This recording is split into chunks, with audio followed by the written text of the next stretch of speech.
Hello, I'm going to be presenting 3 wines from Jackson and Seddon, who are importers of quality niche boutique wine predominantly from Italy. So the first wine that they have sent me is Segreto del Castella, and clearly written all over in beautiful calligraphy in white. The grape also is mentioned here, which is quite rare for Italian wines, but getting a bit more common now. It's Pinot Nero. As you can see, it's written quite clearly. Pinot Nero is basically Pinot Noir. So in terms of location, Segreto del Castella are located in the north of Tuscany, basically on the west, northwest. As the Ligurian Sea goes down and forms the Cinque Terre villages, you go further down, literally an hour down, you start the north of Tuscany, and they are in the province of Lucca. The beautiful thing about this region is they are very close to the coast, and so they have the classic Mediterranean hot, dry summers, but they also have sea breezes which help cool the climate and bring on lovely ripening to the grapes. The added advantage of a water body in the form of lago or lake Masacciacolli also really cools down the hot Mediterranean summers and brings on some good classic cool areas or zones, which helps in the production of quality Pinot Noir. I am going to do a quick tasting of Castella del Segreto.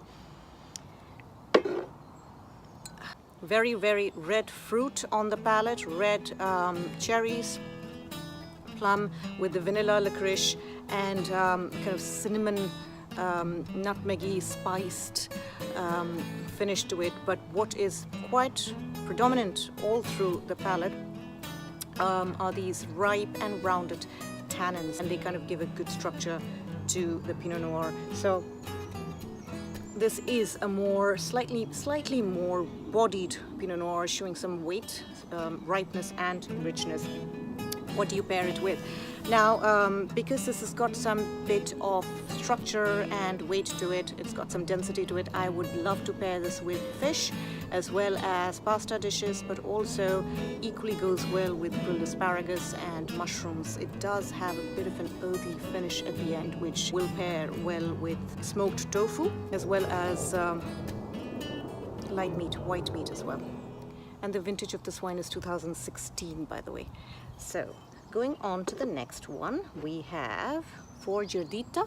This is also a Tuscan wine, but it's vintage 2015. About 70% Sangiovese and 30% Cabernet Sauvignon. Typical grape of Tuscany is Sangiovese. The story behind this, very much family-run estate and run by an ex-lawyer turned into a viticulture called Nicola, who took it over from his parents. And pretty much this is the first vintage that he's produced, a very small limited amount, and it says 6,000 bottles only. So tasting this lovely wine. And on the nose this time we have kind of blackberries and sour cherries.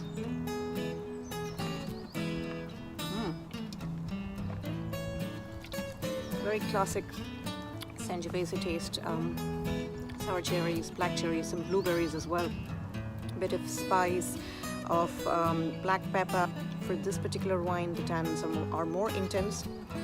They're fuller as well.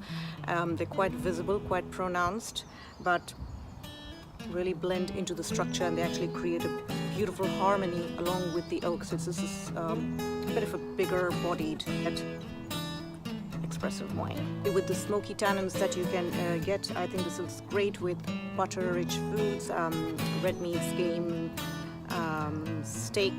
The tannins that are lovely, very smoky, and that brings on and aids in a beautiful, round, spicy finish to the wine that is quite conspicuous actually in this wine. Our next wine is Capellino Berlinghieri. It's written right here at the bottom, and this is Fiano grape. 100% Fiano. The region where this is located, again from Italy, but the southwest of Italy this time. This is Campania.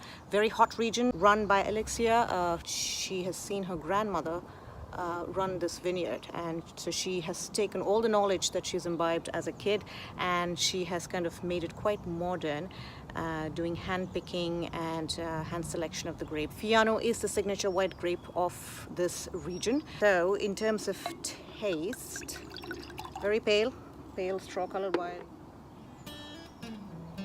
Okay, so this grape has a very different flavor. It's not hugely aromatic, but it's hugely expressive in what I say is, on the nose you don't get much of aromas.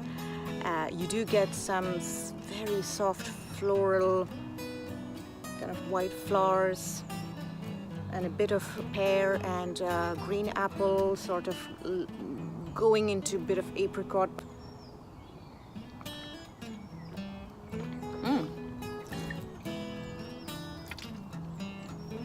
But everything takes over in the palate.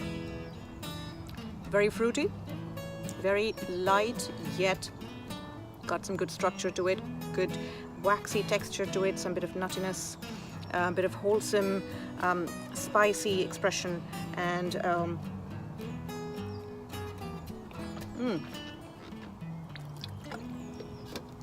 good balanced crisp acidity, not over the top, not under the radar. Well-made, harmonious wine. It's got some flavor, some notes more on the palate than on the nose, and that actually makes it easier to pair with food, because all you need to be bothered about is the texture of the food. So it goes very well. This will go well with grilled food, barbecues, fish, white sauces. Is definitely worth buying this if you're looking at summer barbecues. It will go well with kind of every food, and that's the whole versatility that comes across through this particular wine.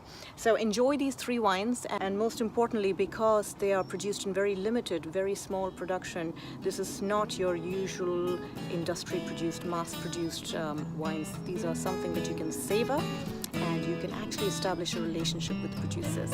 So